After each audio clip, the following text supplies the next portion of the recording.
Assalamualaikum warahmatullahi wabarakatuh. Alhamdulillah para pemirsa BTV, kita sekarang ini berada dalam sebuah terowongan yang satu-satunya di dunia ini. Ini namanya terowongan silaturahim yang menghubungkan antara Masjid Istiqlal dengan katedral. Sayang sekali Bapak Ibu kalau mendengarkan di sini ada suara merdu sekali dari arah Masjid Istiqlal. Kita mendengarkan buat suara-suara beduk yang sangat halus, tapi dari arah katedral kita mendengarkan bunyi lonceng juga yang sangat halus.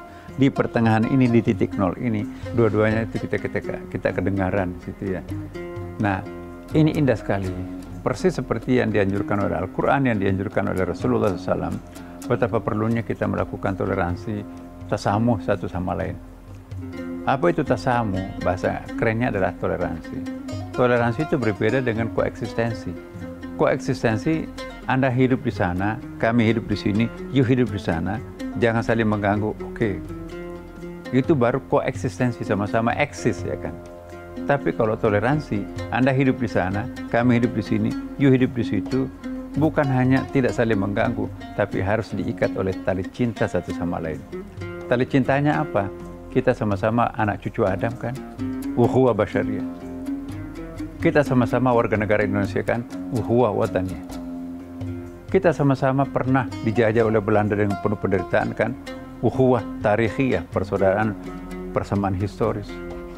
Nah inilah nanti akan menjadi melting pot, perekat antara kita satu sama lain. Maka itu kami di Kementerian Agama betul-betul kami mengembangkan toleransi sejati. Toleransi sejati itu bukan sekedar koeksistensi, tapi ada ikatan solidaritas humanity, kemanusiaan yang mengikat kita satu sama lain. Humanity is only one, there is no colors ya kan. Kemanusiaan itu hanya satu, sebetulnya nggak ada warnanya. Jadi kalau kita cubit diri kita, seperti sakitnya juga kalau kita cubit orang lain kan. Jadi sesuatu yang sangat basic yang kita miliki, mari kita satukan itu. Jadi jangan saling mengganggu. Mayoritas minoritas itu sama aja. Kata Quran, barang siapa yang melenyapkan satu nyawa sama melenyapkan semua nyawa yang lain. Barang siapa menghidupkan satu nyawa sama dengan menghidupkan semua nyawa lain-lain. Man qatala nafsan bighairi nafsin aw fasadin faka'annama qatala an-nasa jami'a. Wa man ahyaha faka'annama ahya an-nasa jami'a. Itu ada ayatnya itu kan. Jadi jangan kita mengedepankan aspek kebencian. Maka itu kami juga di Kementerian Agama mengembangkan kurikulum cinta. Apa yang dimaksud kurikulum cinta? Jangan mengajarkan agama dengan penuh kebencian antara satu sama lain.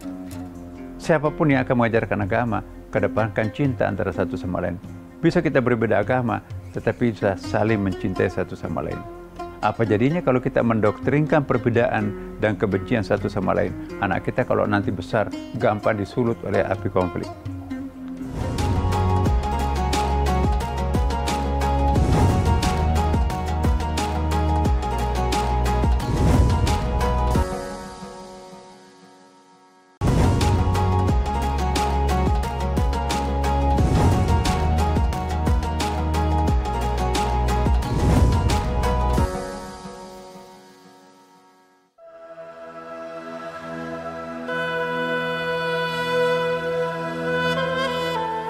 Para pemirsa, sayang sekali mungkin Bapak Ibu tidak bisa melihat apa di belakang saya ini kan ada orang yang sedang bukan salaman. Kalau salaman begini kan formalitas ya kan. Ini sentuhan rasa di sini. Seperti seorang ibu memanggil anaknya gitu kan. Jadi itu negatifnya, ini positifnya, luar biasa. Jadi terowongan Istiqlal ini bukan hanya lubang yang menghubungkan dua rumah ibadah, tapi ini ada juga simbol yang sangat monumental. Ini adalah melalui sayembara yang luar biasa. Ya, seniman-seniman kita dari Bali, dari Jogja, dari Bandung akhirnya dimenangkan oleh seniman ITB yang sangat senior. Inilah hasilnya. Dan untuk apa kita memperingati atau mentemakan toleransi di tempat ini? Supaya menjadi bekas buat diri kita sendiri bahwa indahnya Istiqlal, ada jembatan yang menghubungkan antara dua rumah ibadah. Persis apa yang pernah dilakukan Nabi. Nabi juga pernah mengundang tokoh lintas agama di masjidnya dan dihadiri oleh tokoh-tokoh non-muslim seperti Yahudi, Nasrani, Zoroaster. Dipimpin oleh rombongannya pada waktu itu ialah Abdul Masih. Itu bisa kita lihat dalam kitabnya Sirah Ibnu Ishaq. Nabi memberikan hidangan makan dan minum di masjid tokoh lintas agama. Jadi kita menjamu non-muslim di masjid, itu bukan suatu persoalan. Itu Rasulullah melakukan hal itu. Inilah Islam toleransi. Menghargai perbedaan.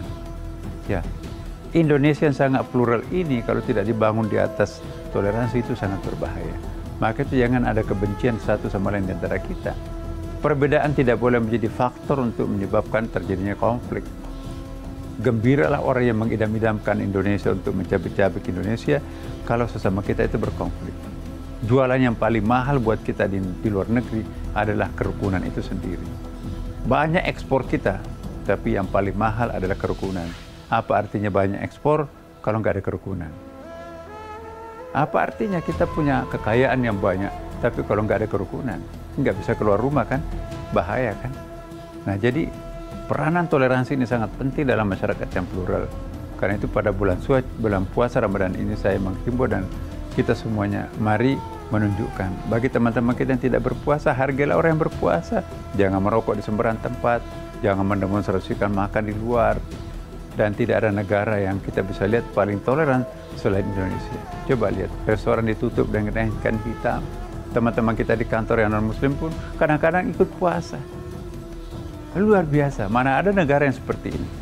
Karena itu kita bersyukur hidup di Indonesia, bisa hidup dengan penuh ketenangan. Coba lihat di negara lain, perang mati-matian, sampai 40.000 yang korban di sekitar Israel sana loh.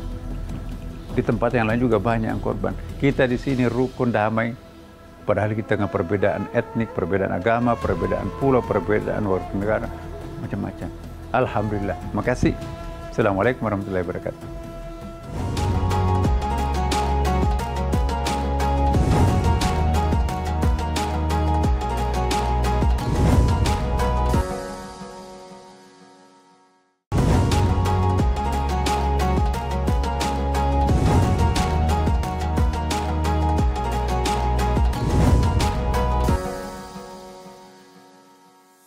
Para pemirsa, akhirnya kita akan sampai kepada kesimpulan bahwa ternyata toleransi itu menjanjikan banyak hal yang positif.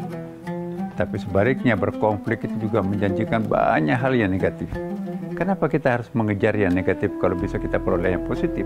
Bulan puasa Ramadan ini mengajak kita untuk bersikap positif pada siapapun juga.